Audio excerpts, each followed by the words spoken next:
This is the part 2 of the previous story, and every story you hear is recorded by me in my own voice for hours at a time. No AI narration, just dedication and a love for great stories. If you appreciate that, hit subscribe. I shot up from my chair. The image on the monitor couldn't be real. It showed my apartment, my actual apartment. The small one-bedroom place I'd rented for almost 2 years. The hallway, the kitchen, the living room, everything was exactly right. Even the coffee mug I'd left in the sink before coming to work. There was no possible way a camera existed in there, and yet I was looking at it, live. Or maybe not live. At this point, I wasn't sure of anything anymore. The figure stood motionless in the hallway, tall, thin. Its head nearly touched the ceiling. The image quality distorted around it, like the camera couldn't properly focus or reality couldn't. I leaned closer. The timestamp appeared in the corner, October 18th, 11:58 p.m. Tomorrow night, again. Everything was still tomorrow. The figure wasn't in my apartment now. It would be tomorrow, at least that's what I hoped. Then something moved. A bedroom door opened and another person stepped into the frame.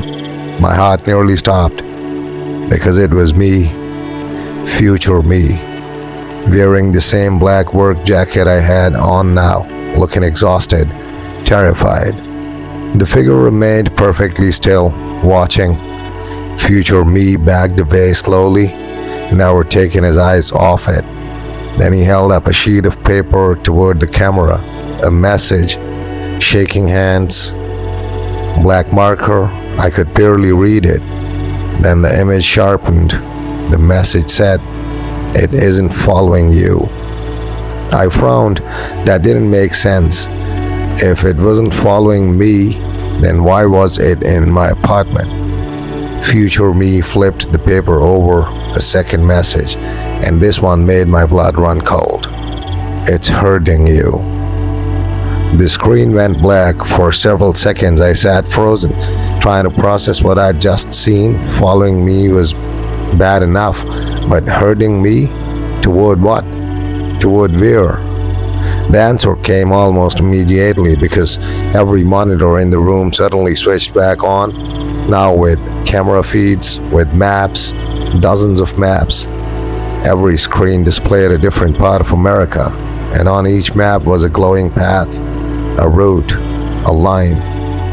The lines all led to one place, Dallas, more specifically, my building, the monitoring center. I stared in disbelief. Every route, every appearance, every sighting, every future camera alert, all converged on the exact location where I was sitting. Tomorrow night, 11:59 p.m. The figure wasn't chasing random people, it was driving them, steering them, like cattle, toward a destination, and somehow, that destination was here. The office temperature dropped suddenly. The air conditioning hadn't changed. This was different. The same impossible cold I remembered from old childhood nightmares, the kind of cold that feels alive. Then the speakers above my desk crackled. A voice emerged, soft, calm, female.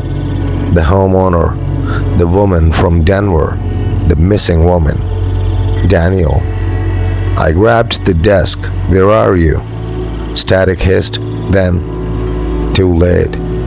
"No, tell me what's happening." A pause. Then I heard crying in the background. Multiple people, dozens maybe. The sound sent chills down my spine. The woman continued, "You think the cameras are showing the future?" My stomach tightened. "What do you mean?" Another pause. Then, "They aren't." I felt sick instantly.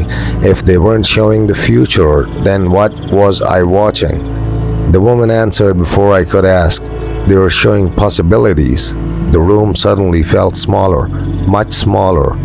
The monitors flickered again, faces appeared briefly across different screens, hundreds of faces, people, families, homeowners, children, security guards, all looking terrified, then gone. The woman's voice trembled. Every camera that sees it creates another possibility. I didn't understand, but a part of me already knew every recording, every screenshot, every person checking their Ring app, every security operator reviewing footage, every observer, every witness. The thing spread through attention, through observation, through being seen. Then I remembered what Eric had said, it can't move unless somebody watches. At first I thought that was impossible. Now it sounded horrifyingly plausible because millions of Americans check security cameras every day. Doorbell cameras, Ring cameras, home surveillance, baby monitors, dash cams, traffic cameras. The country was covered in eyes, and every eye might be helping it travel. The office lights shut off, complete darkness. Only monitor glow remained. Then one final feed appeared, a security camera from inside the monitoring center itself. I stared. We didn't have cameras in the control room, yet there it was. The room, my desk, my chair, me, sitting there, watching. The camera angle was from the far corner, high near the ceiling, looking down. Future footage again, timestamp, October 18th, 11:59 p.m. tomorrow night. The exact moment, the exact minute. The room appeared empty except for future me standing near the exit, breathing hard, holding a flashlight. Then the office door slowly opened and something entered. Not the figure, something worse, because this thing looked human, almost. Its shape shifted constantly, faces appearing and disappearing across its body, hundreds of them, the missing woman, Eric, children, security guards, strangers, all trapped inside it, all silently screaming, as if every person who vanished became part of whatever this thing was. Future me staggered backward, terrified. The thing moved closer. Then every face turned toward the camera at once, toward me, and one face broke away from the others. A face I recognized instantly. My own. My own face looked directly into the camera, into my eyes, and mouthed four words: "Leave the building now." The feed cut to black, every monitor died, every light shut off. Silence filled the room. And from somewhere deep inside the building, I heard a door open and slow footsteps began walking toward the control room. The footsteps echoed through the building, slow, measured, deliberate, not running, not rushing, just walking. Like whatever was making them already knew exactly where I was and knew I couldn't escape. I grabbed my keys and bolted from my chair. For the first time all night, I stopped looking at the monitors, stopped checking the feeds, stopped searching for answers. I just wanted out. The control room door burst open. The hallway beyond was empty. Dim emergency lights illuminated the building in pale red. The entire office felt abandoned, dead. I stared toward the front exit. Then my phone vibrated. One notification from an unknown app, an app that wasn't installed on my phone. The icon resembled a camera lens. The message contained only 3 words: "Don't go outside." I nearly threw the phone. Instead, I kept moving. The front lobby was only 50 feet away. The exit beyond it. Freedom. At least I hoped. Then every television mounted along the hallway switched on at once. Static. A second later, images appeared. Different Ring camera feeds from around the country, a neighborhood in Ohio, a gas station in Arizona, an apartment complex in Chicago, a motel in Tennessee. Every feed showed the same thing. The figure standing there, watching. I looked away immediately, too late. The screens changed. The figure was closer now, much closer. Not because it moved, because I had looked. Eric's warning hit me like a punch. Every time someone watched it, it got closer. I lowered my eyes and hurried forward. No more screens, no more cameras, no more looking. Then the building speakers activated. A voice filled the hallway, my own voice. Future me. Daniel. I froze. The recording continued. If you're hearing this, you still have a chance. Static crackled. Then, you've been watching the wrong thing all night. My pulse quickened. What does that mean? I whispered. The voice answered anyway, like it knew I would ask. The figure isn't the danger. I stopped walking, because that sentence was somehow worse than everything else. If the figure wasn't the danger, then what was? Future me sounded exhausted, broken, like someone who had spent months trying to understand something impossible. Then he said, "The cameras aren't showing tomorrow." A chill ran through me. The woman had said the same thing. Possibilities, not future, not prediction. Possibilities. The recording continued. Every feed you're seeing comes from a different version of reality. I stared into the darkness, unable to move. Future me explained. Every time someone observes the figure, another possibility branches off. The air felt colder, much colder. The thing isn't traveling through neighborhoods. Static. It's traveling through possibilities. Suddenly everything made horrifying sense. The different timestamps, the impossible footage, the future recordings, the alternate outcomes, they weren't glimpses of tomorrow. They were glimpses of countless tomorrows, different versions, different worlds, different outcomes. And something was moving between them, using cameras as doors. The footsteps resumed, closer now, very close. Somewhere near the lobby, I could hear them clearly, slow, heavy, patient. Future me's voice became urgent. Listen carefully. I gripped the phone. The monitoring center wasn't chosen randomly. The emergency lights flickered. Then, this building sits on the largest private camera network in the country. My stomach dropped. Thousands of cameras, millions of views, millions of observers, millions of possibilities. The perfect gateway. A loud metallic crash echoed from the lobby. I jumped. Something had entered the building. Something big. Very big.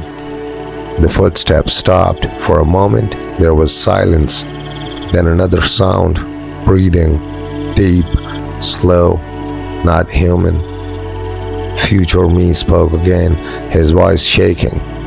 I tried leaving. Static. In every version, I tried leaving. More static. It never worked. I felt sick. What do you mean? Then the recording answered, because that's what it wants. My heart sank. The maps, the routes, the warnings, the herding. It wasn't trying to get into the building, it was trying to get people out of it. Moving them, directing them, like pieces on a board, towards something else, something worse. And my phone screen changed by itself. A camera feed appeared. My apartment, again. Timestamp, October 18th, 11:59 p.m. Tomorrow night.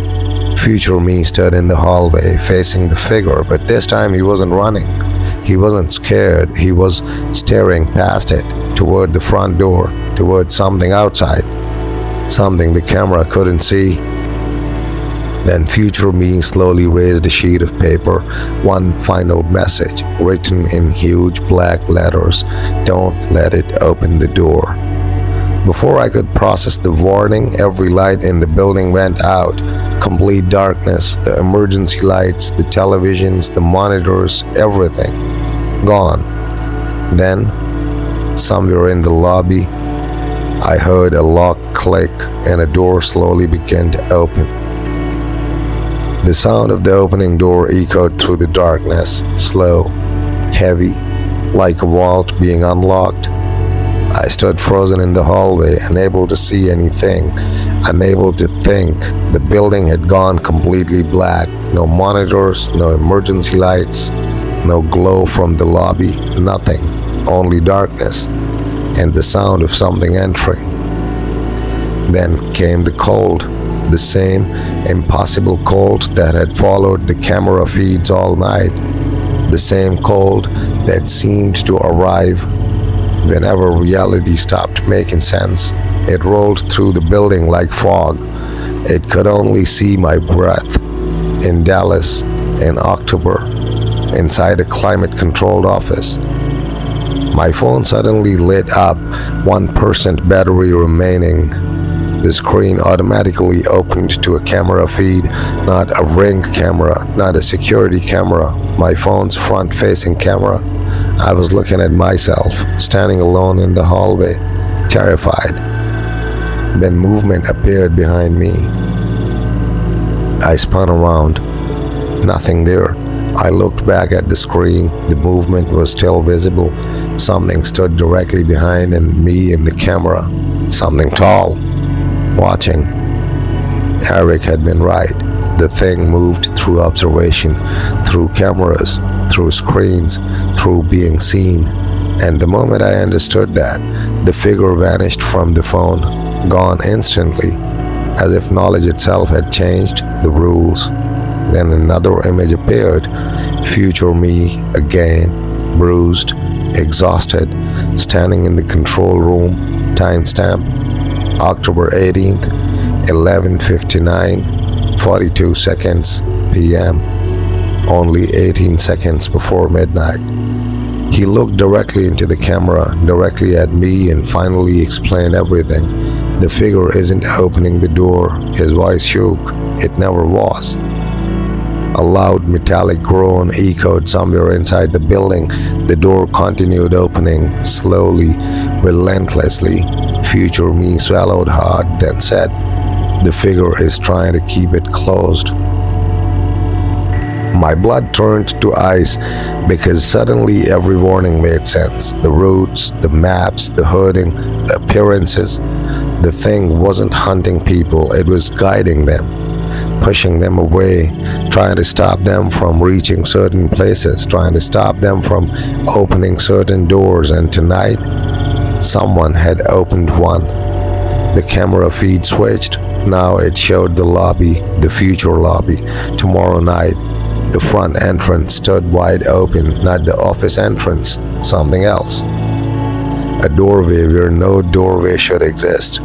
A black opening, perfectly rectangular, cut into reality itself. Beyond it, nothing, no walls, no floor, no sky, just endless darkness. Then shapes began moving inside it, hundreds of them, maybe thousands, human silhouettes standing shoulder to shoulder, watching, waiting. None of them crossing the threshold, yet. Future me appeared again, running, breathing hard, holding a fire axe. He reached the doorway, raised the axe, and swung. The screen exploded with static. A second later, my phone changed feeds again, this time showing a security camera from outside the building. The timestamp read October 19th, 12:01 a.m., 2 minutes after midnight. The parking lot was empty, the building was dark, still, silent, abandoned. Police cars surrounded it, ambulances too, dozens, maybe more. The footage looked like the aftermath of a disaster. Then a news reporter stepped into frame. The microphone caught her voice clearly. "We are receiving reports of a mass disappearance involving employees of the North Texas Surveillance Monitoring Center." My heart stopped. Mass disappearance. Employees, plural. The reporter continued. "Authorities have not released an official number." The camera panned toward the building, and that's when I saw it. Painted across the front glass doors, written from the inside. in hundreds of different handprints. One sentence: do not watch after midnight. The feed ended. My phone battery died. Darkness swallowed everything again. Then I heard footsteps, very close, only a few feet away. I couldn't see who or what was making them, but I knew the figure, the one from the cameras, the one everyone feared, the one I had spent the entire night trying to avoid. A voice emerged from the darkness, deep, tired, ancient, not threatening, not angry, just exhausted, like someone crying, carrying a burden for far too long. It spoke only once: help me keep it closed.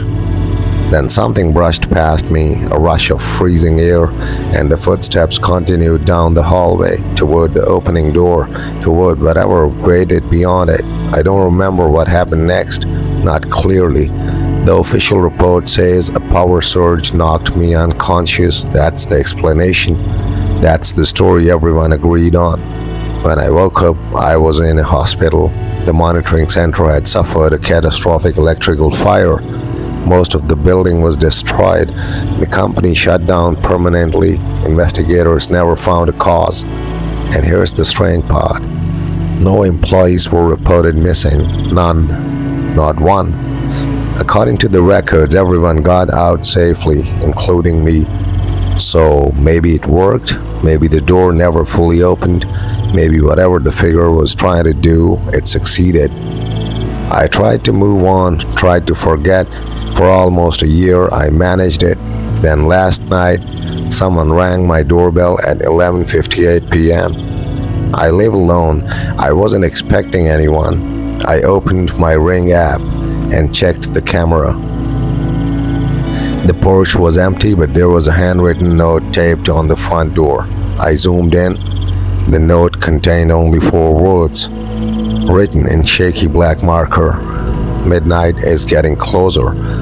And standing behind the camera, just outside the frame, was the shadow of someone very tall, watching my house, waiting. If you've made it through here, make sure you subscribe before going.